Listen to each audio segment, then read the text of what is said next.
नमस्कार म्हणजे माझं नाव गणेश कांबळे. आपल्याकडे आल्या टोयोटा तर प्रॉब्लेम काय तुम्हाला सांगतो. तर ही टोयोटा इनोवा आहे. हिचा आपण आज गिअरबॉक्स काढणार आहे. गिअरबॉक्स काढायचं कारण हिचे गिअर जाम पडतात, प्लस क्लच दाबलं तसा आवाज येतो, प्लस गाडी पिकअप पण घेत नाही. त्यामुळे आपण गाडी रॅम्पवर घेणार आणि हिचा गिअरबॉक्स काढणार. गाडी आपण रॅम्पवर घेतो.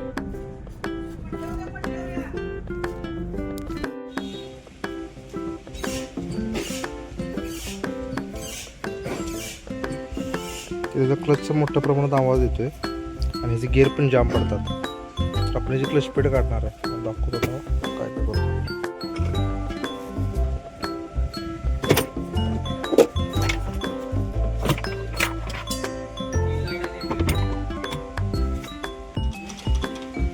तर आपण कवर तरी काढून घेतलं.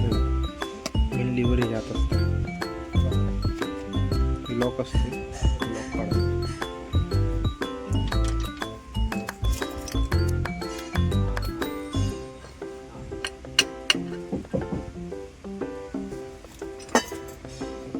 गिअर लिव्हर आपण काढले. आता तर गिअरबॉक्स काढणार. यात बुशिंग एक असते.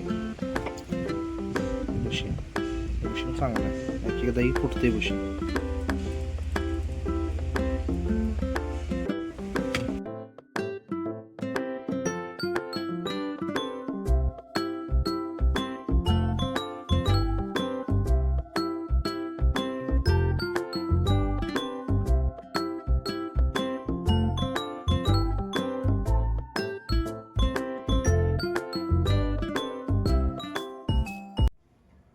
तर हा गिअरबॉक्स आहे, हा आपण काढणार आहे. हे आपण गिअर ऑइल जुनं सोडून घेतलंय, नवीन ॲड करणार आहे म्हणून.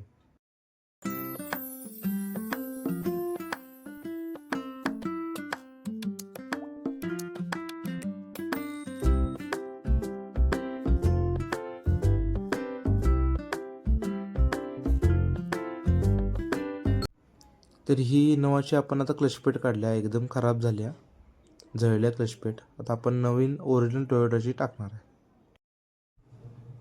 तर ही टोयोटाची ओरिजिनल क्लच प्लेट आणि प्रेशर प्लेट आहे.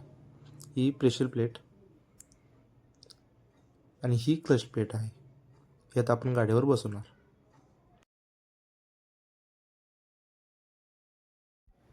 तर हे क्लच बेरिंग आहे. ही क्लच बेरिंग आपण आता गिअरबॉक्समध्ये बसवतोय. तर जुनं बेरिंग खराब झालं तर म्हणून आपण क्लच बेरिंग बदलतोय. घेताना आपण 3 सेट घेतोय, क्लच प्लेट, प्रेशर प्लेट आणि बेरिंग. हे आपण बेरिंग पण बदलणं खूप महत्त्वाचं आहे. हे फोर्क ऑपरेट करतं आणि क्लच एकदम प्रॉपर ऑपरेट होतं.